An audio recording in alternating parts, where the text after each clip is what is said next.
Ya vamos a hablar de cosas peores, a ver si acepta la convocatoria la gente. Pues estamos pendientes, ni modo, somos víctimas. Estamos secuestrados por la coordinadora. Podemos estar a favor de ellos y que llevan mucho tiempo en su lucha y que nomás no han conseguido nada, porque siempre les prometen y nada. Ya me parezco a la del cabello largo, prometen y nada. Y ahí están en su lucha desde que se creó ese movimiento magisterial. Los maestros están luchando por sus derechos, por beneficios, y lo malo es que en vía de mientras están dejando, sí, ¿verdad? Pues casi 2 millones dijeron de alumnos sin clases, y lo malo es que la mayoría de esos alumnos que están sin clases son de los estados más fregados de este país. Oaxaca, así Chiapas.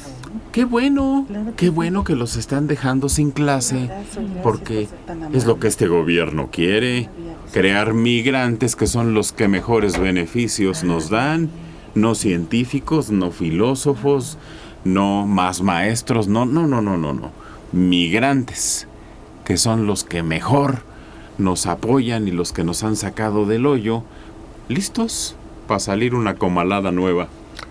Manelik, no digas mentiras. Los maestros que están en la coordinadora no trabajan nunca. Sin paro, con paro, como quieran, no trabajan nunca. Son de esos maestros que en algún momento se les llamó aviadores. Así están estos, porque están cobrando, Manelik. Todos ellos están cobrando. Su chequecito quincenal les llega puntualmente. ¿Y cuántas semanas tienen sin ir a clases? Pero es que están en la lucha de ¿Qué lucha ni qué narices? Este tipo de movimientos empezó hace muchísimos años desde... ni qué narices, bueno, yo hablaba de la tuya. Desde 1958 no se distraiga. Fue el primer movimiento magisterial así, muy manipulado. Vamos por partes. Le preguntaron a la presidenta eso que está diciendo Adela. Oiga, usted dijo que los jueces cuando estaban manifestándose no les pagaran. ¿Les van a pagar a los maestros? No sé, dijo, pero no quiso opinar. Dijo, allá que se arreglen en los estados. No es mi asunto. No quiso entrarle al asunto, le entró con tiento. Pero mira, es que todo tiene el ángulo que lo veas. Este movimiento creado en los 70, creo, la verdad es que nunca ha conseguido lo que pide. La verdad. ¿Pero qué tal los dirigentes del movimiento? No lo sé, pero el grueso del movimiento están peleando por causas que no podemos decir que no sean justas. No lo podemos decir. Que en el inter de lo que está ocurriendo dejan a los muchachos sin clases, que su efectividad es de 80 días al año, que la mayoría de ellos nada más no quieren prepararse porque no les da la gana, que es que porque eso, yo soy de otra zona y a mí no me toca saber más matemáticas que el que está en el norte, o que las plazas se dan a amigos, o que se han engrosado las filas solo para hacer fuerte el movimiento y su fin es político más que educativo y económico en algunos. También, todos tienen razón. Si tú lo dices. ¿Quién va a poner orden? ¿Esta presidenta? No. No, ya se vio. No, porque como dijo Jaime, ella misma les hizo promesas que ahora no puede cumplir. Entonces, ningún gobierno va a poder cumplir un aumento del 100% a los maestros. Alguien debe agarrar a todos los maestros del país, a todos, no los de la CENTE, los de la coordinadora, todos. Y a ver, me hacen un registro, me estandarizan los sueldos, me les piden que se presenten a trabajar, que se preparen. ¿Quién se va a echar ese cascabel al cuello de organizar una plantilla de 5 millones de maestros? ¿Quién? Nada. Y mientras nadie haga eso, pues va a seguir este desastre. Con unos quieren una cosa, otros quieren otra, y los líderes son los que terminan beneficiados. Con los bolsillos llenos. Y mientras friéguense los alumnos y háganse lo que quieran. A ver si aceptan hoy el diálogo, está prometido a las 11, Dora. Y mientras estamos pendientes nosotros, porque somos las víctimas de sus movimientos. Tú lo dijiste, el secuestro está, pero yo no generalizaría de que todos los de la coordinadora son flojos y son arribistas. No, yo creo que hay de todo. Pero cuando el líder de tu sección te obliga a ir, no te queda otra más que ir. Y puede ser el maestro más responsable, más comprometido, pero si te dicen para la escuela y tienes que ir, vas. Por otro lado, se ha convertido en un negocio muy lucrativo.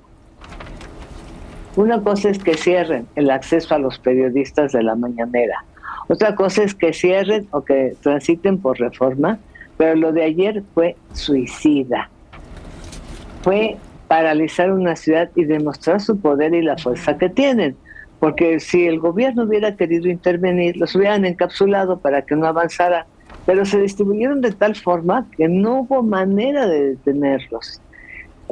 Meter al orden a esa cantidad, esos millones de profesores a nivel nacional es absurdo, pero seccionalmente se podría hacer un acuerdo, Maneli. No suena nada descabellado. No es una persona la que tenga que hacer todo esto, es una a la cabeza. Y de ahí abrir secciones o sectores en las diferentes zonas de la República, la zona norte, la zona centro, la zona sur, y tener una distribución equitativa en donde el presupuesto realmente fuera aprovechado y toda la zona sur que está desprotegida prácticamente, porque dan clases con 32 grados, porque no hay escuelas, porque tienen un techito ahí, los profesores asisten y se la juegan con sus alumnos, teniendo de primero, de segundo y de tercero. Hay un documental, un reportaje por ahí muy interesante en ese sentido. Ahí es en donde hay que invertir. Hay que hacer proporcional la distribución de un presupuesto. Pero cuando no hay voluntad y cuando no hay a la cabeza un liderazgo comprometido, honrado, honesto y que sepa de magisterio, no se va a conseguir. Porque no es lo mismo poner a un ingeniero o a un señor el que está actualmente, que para mí es el innombrable de todas, por donde lo vea yo, que poner un profesor de carrera. Dime las siglas del innombrable. Ay, no lo soporto. No importa. La reforma educativa, eso es lo que pretendía. Por lo menos tener una idea de a quién se le pagaba, cuánto se le pagaba, si realmente trabajaban. Ya le echaron para atrás que porque era neoliberal. Pero pues el mismo gobierno está admitiendo, oigan, lo que les prometí, pues fíjense que no se va a poder. Y aceptan que la reforma que hizo Calderón es benéfica porque de otra manera no podrían pagarse esas pensiones, Jaime. Sí, así es, con esas palabras además. Lo dijo la señora presidenta, que estaban en contra de la reforma de Calderón, implícitamente contra la reforma de Zedillo de los años 90, pero que en las circunstancias actuales darles lo que piden ahora los maestros era imposible, porque las finanzas no estaban para eso. Por lo tanto, quiere decir que lo que se hizo en aquellos momentos era lo correcto. Porque si no, las finanzas nacionales estarían quebradas. Además, hay que recordar que a estos grupos se les ha usado políticamente también. El ciudadano expresidente los usó políticamente y lo declaraban en sus mensajes en las redes sociales. Decían, vamos a acabar con la reforma, la mal llamada reforma educativa. Decían, es reforma laboral. Vamos a acabar con ello y vamos a apoyar a los maestros de la CENTE. Vamos a exigir que los maestros encarcelados o sujetos a proceso salgan. Vamos a apoyar a los maestros del CENTE. Y los decían en las redes sociales. Incluso este señor Ackerman declaró que el CENTE había sido de gran importancia para el triunfo del ciudadano expresidente en su momento. Está en sus redes sociales. El CENTE y la CENTE. Los que están ahorita en las casas de campaña La CENTE, sí. votaron por este movimiento. Así Masivamente. Es. Y el propio movimiento dice, pues siempre ya no puedo cumplir con ustedes porque la cosa... Se volvieron de derecha. Sí. Ahora sí, se volvieron de los derecha. Escribieron como de derecha. Y es que hay que recordar que el magisterio rural era parte de un proyecto educativo de gobierno que tenía sobre todo el cardenismo, aunque inició antes. Inició desde luego en la época de Vasconcelos con las misiones culturales. Todo eso era un proyecto que impulsaba el Estado y gente muy calificada en el Estado para llevar a cabo esa labor educativa, sobre todo en zonas que durante siglos solo habían tenido acceso a la educación, que daban los curas en las escuelitas o locales que habilitaban de vez en cuando algunos gobiernos. Entonces se tuvo que enfrentar con una resistencia social increíble y se impuso, se venció con buena voluntad, con materiales educativos, con un entrenamiento que se le daba a los maestros rurales extraordinario y un apoyo personal del presidente que iba a los pueblos a ver las escuelas que se inauguraban. Era parte de ese proyecto. En el ínterim, entre lo que sucede entonces y lo que sucede ahora, está el negro episodio del charrismo, del establecimiento de un sindicato corrupto al servicio del Estado. Entonces, no puede el actual gobierno restablecer aquel rapport que se tenía con los maestros rurales, que sería lo ideal. ¿Por qué? Porque se han creado estructuras de defensa de ellos que ya representan intereses económicos y políticos más poderosos muchas veces que el gobierno federal. Les van a dar lo que pidan, César, porque les urge, al gobierno le urge, que se vayan antes de la elección judicial. Bueno, pues sí, a ver, vamos a puntualizar. ¿Están ustedes de acuerdo en que lo que piden ellos es debido? ¿Están ustedes de acuerdo que es un problema presupuestal? Los maestros han sido la fiel de las elecciones desde el siglo pasado en este país. Es decir, el sindicato de maestros, por el número que tienen, han determinado el resultado de las elecciones desde hace mucho y han sido traicionados. De modo que, entonces, quiere decir que la forma en que actuaron, si sí les van a tener que conceder todo lo que quieren, la forma en que actuaron manifestándose a través de marchas, etcétera, fue la adecuada para lograr los objetivos de su lucha. Si no lo hubieran hecho, si le dan todo lo que piden y no lo hubieran hecho, no les hubieran dado nada, los hubieran dejado como estaban. ¿Por qué? Porque desde siempre los movimientos sociales se determinan los pacíficos a través de marchas. Así se hizo los derechos civiles en Estados Unidos, así se logró el voto de la mujer. Todos los grandes movimientos que se han logrado, no a través de revoluciones armadas, han sido a través de marchas. Entonces están actuando como deben actuar. El sindicato, el que no está actuando como debe actuar, es el gobierno que no les paga lo que debe de pagarles para que este país progrese, para que este país tenga buenos maestros, porque finalmente siempre pedimos a la clase proletaria un sacrificio, pero a los ricos no. Es decir, está muy bien que se concentre la riqueza, que haga multimillonarios en este país absurdos, que el 30% de la producción está en manos de un 5% de la población. Eso está muy bien.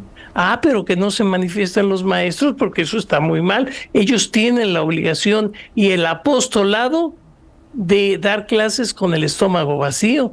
Pues no, qué bueno que lo hicieron, qué bueno que se manifestaron y qué bueno que les den lo que ellos están pidiendo. Ya estás mezclando Eso varias se cosas aplica que no a los son. médicos. Espérame, cierto, ya no estás es mezclando varias cosas y entonces no te podemos. ¿Para qué nos haces preguntas si no nos dejas responder? Y mezclas muchas cosas que no tienen que ver unas cosas con la otra. Luis Tonatiu Martínez Aroche. Manuelín, hoy sí rompiste cualquier marca de decir tonterías en tan breve tiempo. Lo que se les ofrece ahora a los maestros es mejor que los afores. Si tienes cabeza, analiza. ¿Lo que se les ofrece ahora es mejor que lo que tenían antes? No entiendo. No. ¿Y dónde? No, porque lo que se les ofrece ahora, a ver, depende en lo que uno aporta para jubilarse bien. Entonces, dicen, no, ahora te va uno a jubilar dignamente y todo, pero necesitan ser aportaciones. Y si yo ya tengo un sueldo pírrico, pues ¿de dónde voy a quitarle a mi sueldo para dedicarlo a las afores? No, por favor. Eso, como lo quieran que verlo, está mal. Pero está peor porque el Estado no puede ya seguir pagando jubilaciones a gente que se va a los 50 años a su casa. No se puede. Eustreberto Ramírez Lorenzo, 73 años. Ya me cayeron mal. Hace una semana estaban en contra de los maestros y ahora a favor. ¿Su jefe les dio esa indicación? ¿O ya les dieron un billete? ¿Cuánto les dieron? ¿De dónde saca que estamos a favor de los maestros? De este movimiento, por supuesto. ¿A favor de que bloqueen calles? ¿Y de que destruyan la vida de esta ciudad? A ver, espera, me falta otro mensaje. Javier Estrada, Manelik, ustedes hablan y hablan de los maestros porque se manifiestan. Los conductores de 3 estrellas de oro, ya llevamos 2 sexenios del PRI, 2 sexenios del PAN, 2 sexenios de Morena y no pasa nada. Bueno, entonces quiere decir que hay que cambiar la estrategia. Si alguien hace lo mismo y no pasa nada, está uno caminando en redondo. Pero aquí no es que estemos de acuerdo, es que comprendo. Bueno, yo sí estoy a favor de algunas de sus peticiones, porque comprendo que son justas, pero no se puede, y no se puede mientras tampoco ellos aporten. Y empezamos, bueno, ¿quién empieza? O ellos empiezan a trabajar o los otros empiezan a pagarles. O empiezan a pagarles y empiezan a trabajar. ¿Quién va a dar el primer paso? A ver, hace ratito Jaime quería contestar. Bueno, sí, fíjate que el problema yo creo que es generalizar, ¿no? Fíjate, porque resulta que hay un diablito, en los maestros hay un diablito bueno y un diablito malo. Hay 2 sindicatos, el sindicato y la coordinadora. El sindicato tiene alrededor de 1.600.000 agremiados, el sindicato, y la coordinadora alrededor de 100.000. Es decir, que esta lucha no es de los maestros, es de una sección de los maestros, que no es precisamente la mayoritaria, ¿no? A ver, el dato es más o menos el 20% de los maestros es lo que agrupa estos. Incluyen la capital, acuérdate. Por eso el 20% del total de la plantilla laboral de maestros, Jaime. Sí, yo diría que hasta un poquito menos. Sí. ¿Verdad? Más o menos. Un poquito. Sí. Entonces, la coordinadora nace a finales de los 70, principios de los 80. Sí. Después del movimiento, de que desaparece el movimiento revolucionario magisterial. 79, pero bueno, ya. Sí. ¿Qué? Breve. Bueno, que esta lucha no es necesariamente de los maestros. Estamos a favor, yo estoy a favor de que les aumenten el salario, por supuesto. Desde luego que sí. Los salarios son bajos. Pero no estoy a favor de algunas otras o algunos otros reclamos. Por ejemplo, que se haya echado para atrás la reforma educativa, que no se les evalúe, que no se les revise su actividad, que trabajen poco. En eso no estoy a favor. A ver, Adela, ¿tú qué más ibas a...? El último sexenio completo, el de López Obrador, y le dio un cambio total a la educación en el país. Se bajaron los objetivos, pero algunos objetivos desaparecieron. Los objetivos de enseñanza que fortalecería el crecimiento emocional e intelectual de los niños. La verdad es que esta reforma educativa que se está impartiendo actualmente en las escuelas no está dando lo necesario a los niños para su adecuado desarrollo, definitivamente. Los libros son muy deficientes, están enfocados de una manera muy extraña que ni siquiera sabes para dónde va. Y la verdad es que desde hace 7 años los niños están saliendo muy mal preparados de la primaria. Y lo digo porque lo veo todos los días, Cuauhtémoc, las demandas de los trabajadores son legítimas si no afectan a la población. Si se usa la violencia, se convierten en exigencias, como decir caprichos. ¿Me das o destruyo la ciudad? Ándele.